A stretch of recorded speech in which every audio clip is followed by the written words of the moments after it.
안녕하세요. 김유라입니다. 오늘은 신혼 3년 재테크 평생을 좌우한다 라는 책을 가져왔습니다. 이 책은 여러분, 제가 저축을 해야겠다라고 마음먹었을 때 도서관에서 읽은 책이고요. 이 책이 저의 어떤 절약의 모토를 다 담고 있는 책이에요. 그래서 나는 마트 대신 부동산에 간다, 아들 셋 엄마의 돈 되는 독서, 가계부 이런 책들에 제가 절약 도서로 늘 강추하는 책이 바로 이 책입니다. 나온 지는 좀 됐죠. 제가 결혼하고 나서 그 초반에 나온 책인데, 제가 이 책을 읽으면서, 와, 신혼 3년 동안 이렇게 했어야 되는데, 내가 신혼 3년을 헛되이 보냈구나. 너무 후회가 되더라고요. 제가 아마 신혼 3년이 조금 넘었을 때 이 책을 봤을 거예요. 짠돌이 카페에서 이제 슈퍼짠 선발될 수상자들이 쓴 책입니다. 그런데 이제 신혼부부 위주로 되어 있고요. 결혼을 막 하신 분, 그리고 사회초년생 이런 분들이 보면은 정말 배울 점이 많아요. 물론 나온 지 오래된 책이라 지금과는 좀 다른 제도라든가 청약 제도, 그 다음에 비과세 저축 상품 이런 것들이 있습니다. 하지만 전체적으로 제가 정말 강력 추천하는 책, 한번 꼭 읽어봤으면 좋은 책이에요. 이 책을 읽고 제가 절약과 저축을 잘 하게 되었습니다. 그리고 제가 늘 하는 말들이 다 담겨 있더라고요. 자, 우리 부부 재테크 금술 테스트부터 한번 시작해 볼까요? 배우자에게 급여 명세서를 보여준다. 공통된 통장 계좌를 사용한다. 돈 관리하는 사람을 전적으로 믿고 관리 내역을 공개한다. 수입의 50% 이상은 무조건 저축한다. 만약을 대비해 약 석 달 생활비를 예비비로 가지고 있다. 우리 부부만의 재테크 원칙이 있다. 이런 것들을 저는 다 예스입니다. 그래서 예스가 많을수록 부부가 재테크를 잘 하고 있는 것이고요. 노가 많을수록 재테크를 좀 어렵게 하고 있다라고 볼 수 있겠죠. 결혼 생활에서 가장 중요한 것은 신뢰라고 합니다. 반드시 밝혀야 할 것 중 하나가 자산과 수입 내역이라고 해요. 세금을 대한 실수령액이 얼마인지, 퇴직금은 얼마인지, 보너스는 얼마나 들어오는지를 낱낱이 밝혀라. 지출 내역과 습관까지 서로 공유하는 것이 좋다고 얘기를 합니다. 저는 이걸 잘했죠. 왜냐하면 제가 은행에 다녔기 때문에 남편의 계좌를 보기가 쉬웠습니다. 재테크는 처음에 종잣돈을 얼마나 빨리 모으는지가 관건입니다. 서로 딴 주머니를 차게 되면 수입을 제대로 파악할 수 없어 소비를 통제하기가 힘들어집니다. 그래서 맞벌이임에도 불구하고 저축액이 적은 가정을 보면요, 대부분 각자의 돈을 관리하는 경우가 굉장히 많았습니다. 제가 가계부 다이어트라는 프로그램을 운영을 했었거든요. 그런데 이상한데 맞벌이 부부들이 저축이 적은 경우가 많았어요. 근데 다 그런 경우는 이제 따로 돈을 관리해서 상대방이 얼마 벌고 얼마 쓰는지 모르는 경우가 많았습니다. 근데 문제는 이게 결혼하고 초반이 아니라 중후반, 10년 후에도 계속 이런 패턴이 간다는 거죠. 초반부터 좀 같이 통장을 합치는 게 필요합니다. 자금 관리는요, 한 사람이 하는 것이 좋다고 해요. 그 주체는 이왕이면 더 꼼꼼한 사람이 좋습니다. 라고 합니다. 저희 집은 제가 하고 있어요. 남편은 잘 몰라요. 자신이 받은 용돈만 관리하고 있습니다. 자, 이렇게 한 명이 관리를 해도요, 한 달에 한 번씩 정리한 자산 내용을 공유하는 게 중요하다고 해요. 자기야, 이번 달에는 얼마를 벌어서 얼마를 모았어. 우리가 올 한 해 동안 얼마를 모았어. 지금까지 우리의 자산이 매년 얼마나 늘었어. 이렇게 비전을 공유해야지, 아끼면서 돈을 모을 맛이 나는구나. 그리고 이렇게 돈 모아서 미래에 뭘 해야겠다라고 기쁘게 준비를 할 수 있겠죠. 제가 수입의 50%를 저축하세요 라고 좀 과하게 다소 과하게 이렇게 목표를 잡는 편입니다. 여기에 그 부분이 써있네요. 31페이지 보면요. 수입의 50%는 무조건 저축한다는 원칙을 세우십시오. 이보다 더 많이 저축하는 것이 당연히 좋지만 어떠한 경우라도 50% 밑으로 내려가서는 안 됩니다. 제가 초반에 재테크 할 때 읽은 책이라서 제가 이 책을 아마 저의 모토로 많이 잡은 것 같아요. 유명한 주식 투자자 피터 린치는요, 집을 먼저 장만한 후에 주식에 투자하라고 했습니다. 집은 재테크의 포트폴리오에서 안정성을 확보하기 위한 실물 자산이기 때문입니다. 저는 이미 이 책을 읽었을 때 펀드 투자에 쫄딱 망한 뒤였어요. 2006년도에 결혼을 했고요. 2006, 2007년도에 은행에 근무를 하면서 한창 펀드 유행일 때 모든 돈을 펀드에 부었습니다. 그리고 2008년도에 금융위기가 터졌고요. 제가 가진 펀드는 반토막이 났고 제가 집을 사려고 봤더니 집값이 올라 있었어요. 저는 열심히 저축을 해서 그 돈으로 집을 사려고 했는데 원금은커녕 수익은커녕 거의 반토막 가까이 손실을 어마어마하게 본 거죠. 금융위기가 와가지고. 저는 그래서 이 말에 공감이 많이 가요. 집을 먼저 산 다음에 주식 투자를 하라. 아주 뼛속까지 가슴 아프게 이제 느꼈습니다. 자, 우리는요, 인생의 목표를요, 단기, 중기, 장기로 세워야 한다고 이야기하고 있어요. 짧게는 우리 부모님 생신에는 얼마를 쓸 것인가, 길게는 자녀 교육, 노후 계획, 이런 것까지. 3년 이내를 단기로 보고요, 중기는 3년에서 10년, 장기는 그 이상을 잡으라고 합니다. 저는 이것을 엑셀로 만들었습니다. 어떻게 만들었는지 제가 댓글에다가 엑셀을 첨부를 할게요. 복리가 중요하다라고 얘기를 하고요. 20년, 30년 저축을 꾸준히 하면 누구나 부자가 될 수 있다고 얘기를 해요. 근데 저는 감이 안 와서 내가 그러면 50%씩 계속 저축을 했을 때 얼마가 될 건지를 환갑쯤 난 얼마나 부자가 되어 있을까 궁금해서 복리의 법칙으로 이렇게 금액을 만들어 봤어요. 엑셀로. 엑셀을 할 줄 모르는데 처음 해봤습니다. 좀 부족하지만 제가 엑셀을 배운 적이 한 번도 없어요. 제대로. 그거 제가 만든 거 여기 링크 넣을 테니까 여러분도 한 달에 얼마씩 저축해서 수익률 몇 %씩 되면은 나중에 얼마가 되지? 라는 걸 한번 보세요. 자, 이 책에서 제가 또 배운 것, 경매를 투자한 가족이 있었어요. 부동산 투자도 하고 땅도 사고요. 이분은요, 아이들을 차에 싣고 태우고 다니면서 땅도 보고 논도 보고 밭도 봤대요. 보온병에 끓인 물도 넣고요. 컵라면 과자도 넣고 읽을 책도 싣고 그렇게 아이들 달랬대요. 오며 가며 노래 부르고요. 끝말잇기도 하고 아이가 심심해하며 뜨거운 물로 컵라면 끓여서 먹여가며 달랬다고 합니다. 저와 남편이 지도책과 카메라를 들고 땅을 보러 다닐 때 아이들은 차 안에서 책을 읽으며 시간을 보냈습니다. 저도 이걸 보고서 아이들 데리고 다니면 되겠구나 라고 생각을 하고 데리고 같이 다녔어요. 자, 우리가 아파트 같은 걸 볼 때요. 지하철 5분 거리, 버스 정류장 3분 거리, 학교는 몇 분 거리 이렇게 써 있습니다. 하지만 이게 도보인지 자동차인지 직선거리인지 명확하지 않죠. 좀 과장되게 표현된 경우도 많아요. 5분 거리라고 했는데 한 15분 이상 걸어야 되는 경우도 있었고요. 이런 말을 그대로 믿지 말고 직접 가서 지하철역부터 버스 정류장부터 집까지는 얼마인지 한번 걸어보라고 합니다. 이거 굉장히 좋은 팁이에요. 자동차 가지고 슉 가서 보고 오는 게 아니라 발로 걷는 거 되게 중요합니다. 많은 신혼부부들이 보험은 꼭 가입하세요 라고 얘기하고 있어요. 저는 보험은 돈 많은 부자가 가입하는 게 아니라 우리 같은 소시민이 가입해야 한다고 생각합니다.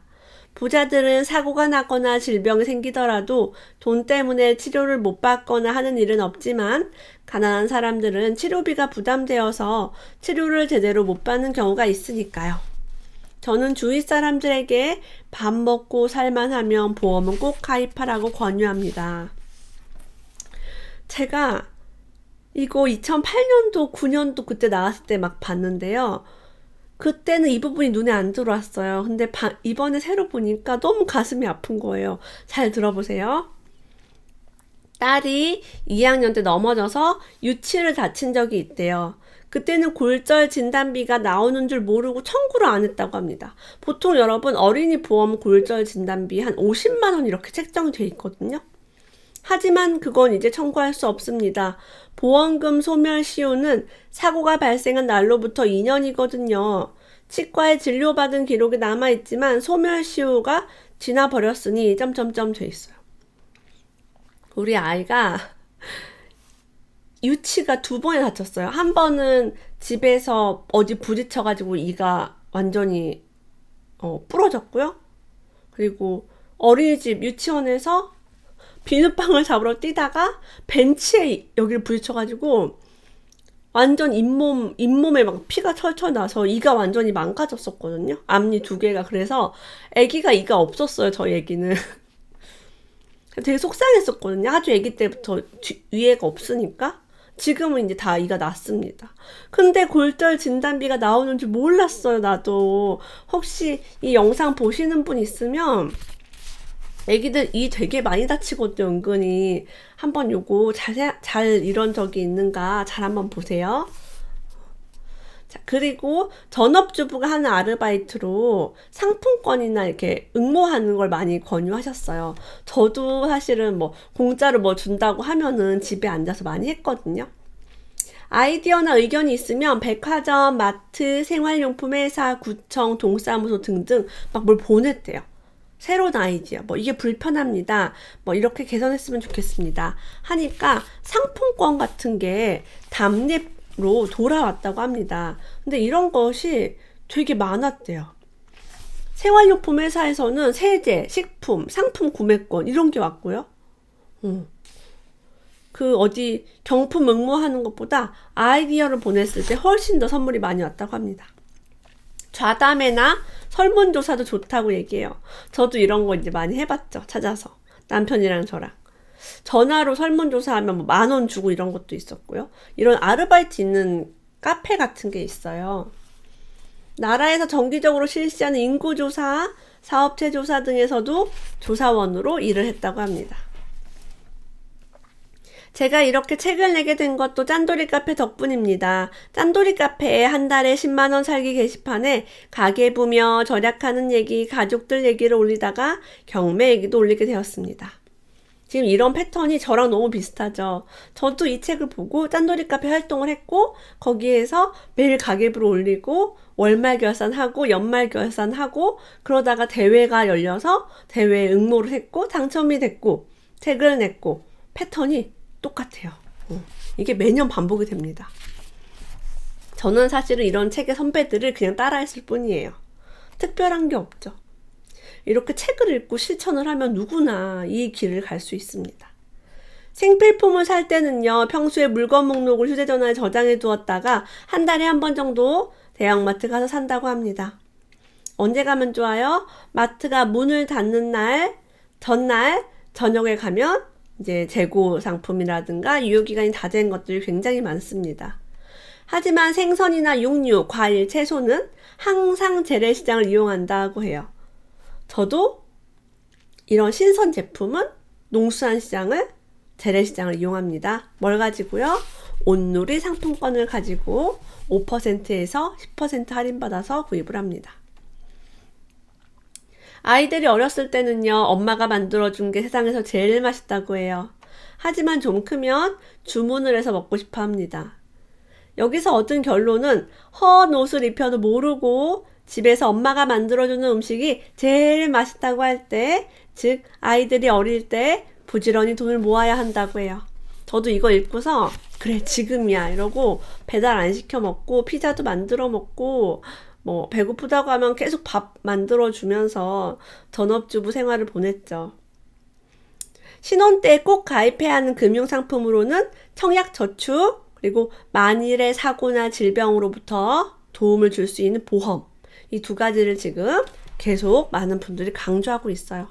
아유 내가 저 비싼 뭐 서울 아파트를 어느 세월에 사겠어 하면서 청약통장을 가입을 안 하시면 안 됩니다. 굉장히 저렴한 기회들이 있을 수 있어요. 지금처럼 분양가 상한제로 비싼 분양가로 분양하지 않고 싸게 할 수 있고요. 정부에서 또 신혼부부를 위한 주택을 공급할 수도 있으니까 미리미리 꼭 가입해 두세요.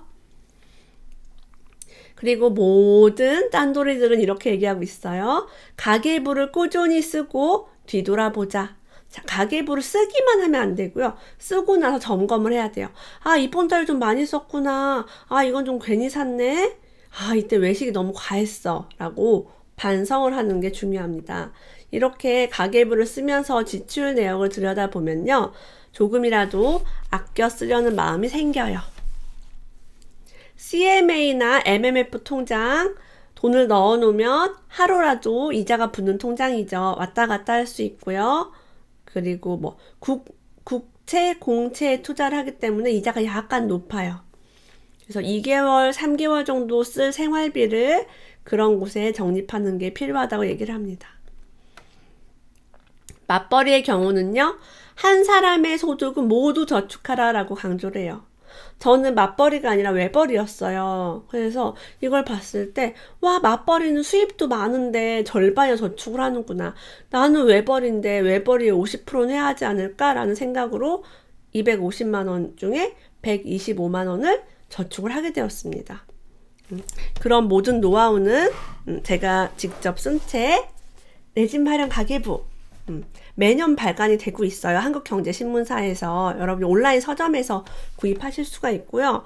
이런 책에 나온 얘기를 바탕으로 제가 직접 절약을 한 노하우가 담겨 있습니다. 그래서 많은 맞벌이 부자들이 한 사람의 소득을 모두 저축했대요. 그리고 지출을 최소화해서 많은 금액을 종잣돈을 마련했다고 합니다. 그 중에 한 명 안영진이라는 분이 있는데요. 이분은 강남에 집까지 마련을 했어요. 완전히 저축만 해서. 근데 이분은요, 제가 사실은 방송을 되게 많이 봤어요. 제가 방송 출연할 때 이분도 제 앞이나 제 뒤에 정도에 나오셨던 분이거든요. 물론 저와 동시에 스튜디오에 출연한 건 아니었고, 녹화를 이분 집에서도 하고, 저희 집에서 별도로 하고 이런 식으로 해서 제 이름이 기억이 납니다. 남편에게 용돈을 주고 나서요. 남편이 돈을 헤프게 쓰면 잔소리를 했대요. 자기야 이런 거 뭐하러 샀어? 이런 식으로. 그러자 남편이 돈을 쓰는 사실을 숨기기 시작했다고 합니다.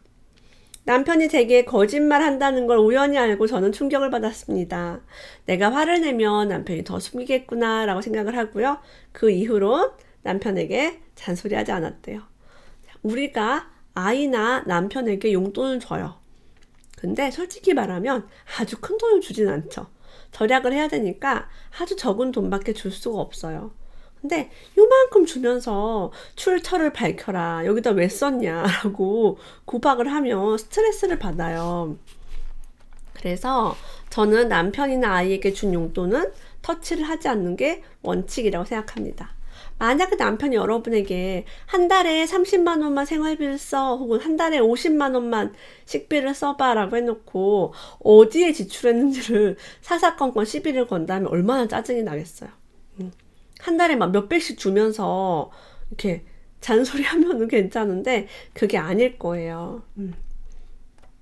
그리고 통장 계좌번호, 주요 홈페이지 아이디 그리고 이렇게 중요한 것들은요 꼭 수첩에 써서 가지고 다녔대요. 저도 수첩을 되게 많이 가지고 다녔는데 여기에 중요한 걸 써놓으면 좋은 점이 시간도 절약되고요. 돈 관리를 잘할 수 있어요. 저는 고정 지출과 변동 지출을요. 계좌 이체를 어디다 해야 되고 어떻게 이제 정리를 하는지를 항상 수첩에 같이 적어 가지고 다녔습니다. 지금 이분 남편은요. 투잡까지 했대요. 돈을 많이 벌려고.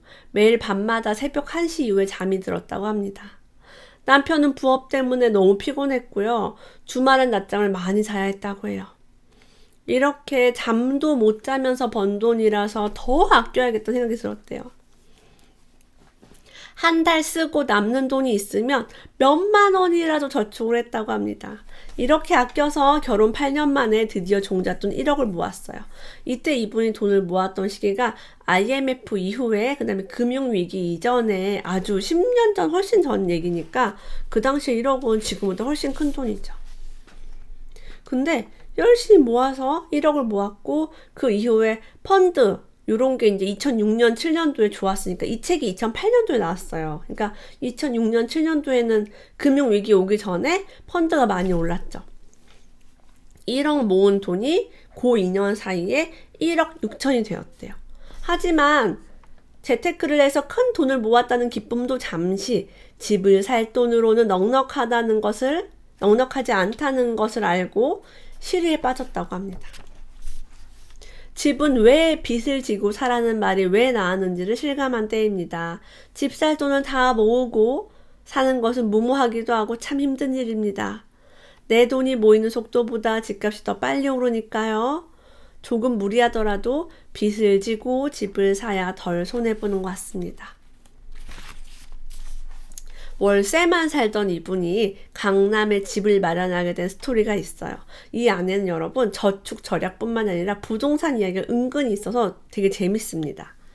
이분의 친정 엄마가 서초역에 있는 모델하우스를 보고 미분양이 있으니까 사라고 했대요. 방이 2개에 화장실 하나인 25평 작은 아파트였어요. 분양가가 3억 5천만 원. 그 당시 되게 비싸죠. 이게 아마 2006년, 7년 이러지 않았을까 싶어요. 평당 1,500만 원이 넘는다는 계산이 나와가지고 내키지 않았지만 친정엄마가 강력하게 권했대요. 남편도 모델하우스를 보고 와서는 서울 외곽에는 집이 더 낫지 않겠어? 더 넓을 텐데? 라고 이제 생각을 했대요. 하지만 이걸 사게 됐다고 합니다. 무슨 아파트인지 써 있어서 알아봤더니 방배 아크로 타워라는 나홀로 아파트예요. 그 당시에는 3억 5천만 원 정도인데 지금은 7억 2천만 원 정도 올랐습니다. 제가 한번 찾아봤어요. 이거는 이분은 너무 집이 작으니까 월세를 받고 계시더라고요. 아이들이 아무것도 모르는 어릴 때에 부지런히 중고 용품을 이용해서 돈을 아껴라 라고 해요. 저도 아이들 어렸을 때 지금도 중고 상품을 애용을 합니다. 그리고 신발이나 잠바 같은 거 비싼 거 브랜드 제품 뭐 그런 거 사주질 않아요. 그리고 베넷 저고리도 저는 한 개도 산 적이 없습니다. 그 육아용품 리스트 있죠. 거기에 있는 거 전 산 게 없어요. 젖병도 안 샀어요. 심지어는 젖병 소독기도 안 샀어요. 왜? 나는 무효수유할 거니까 막 이런 마인드가 있었고 만약 진짜 필요하면 그때 사야겠다. 뭐 짱구 베개 이런 것도 안 샀어요. 아무것도. 어디서 다 물려받고 주워다가 키우고 인터넷에 드림 게시판에 가서 받아오고 너무 좋았어요. 돈을 안 쓰고 아이를 키워서. 진짜 돈이 안 들었어요. 기저귀 값밖에 든 게 없습니다. 저렴한 교육기관도 있다고 해요. 동사무소나 주민센터의 무료 수업이라든가 굉장히 저렴한 수업이 있었대요. 그래서 한자, 수학 이런 것도 배웠다고 합니다. 무료 수업인데도 예상외로 다른 아이들은 별로 없었습니다. 학원을 하도 많이 다니는 아이들인지라 시간을 맞추기가 쉽지 않다고 하더군요. 제가 예전에 대전 서구 둔산동에 서원초등학교에 다니는 언니에게 들은 얘기예요. 거기에 원어민 교사가 있었고요. 막 영어로 스피치를 할 수 있는 클래스가 있었대요. 한 오후 4시인가 운영되는 거였는데 그 언니가 하는 말이 아무도 없어서 자기 딸 혼자서 원어민 교사와 1대1 수업을 한다는 거예요. 무료래요.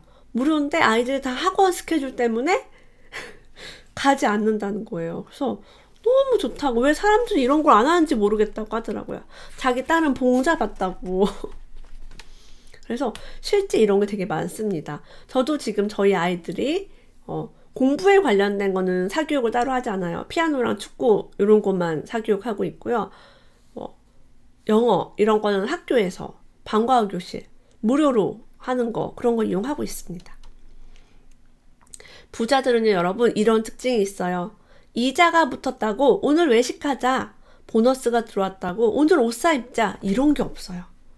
그래서 묵묵히 저축이 만기가 됐으면 또 다른 상품을 갈아타고 저금하는 자세가 갖춰져 있다고 합니다. 인생은 이자 100만 원 붙었다고 갑자기 성공하는 것이 아니기 때문입니다. 라고 해요. 많은 지금 이 절약 부자들은요. 신문을 읽고요. 책을 보고 재테크 상품에 관심을 가지고 끊임없이 금융기관, 부동산, 법원 경매를 막 들여다보면서 공부를 해요. 그래서 제가 2008년도에 이 책을 읽고 그때부터 절약 저축을 공부해서 열심히 하게 된 책입니다. 저의 모든 노하우가 이 책에 있다고 해도 과언이 아니에요. 신혼 3년 재테크 평생을 좌우한다. 여러분들 지금부터 읽고요. 여러분의 평생을 바꿔보시길 바랍니다. 오늘도 끝까지 함께 해주셔서 감사합니다. 다음에 또 만나요.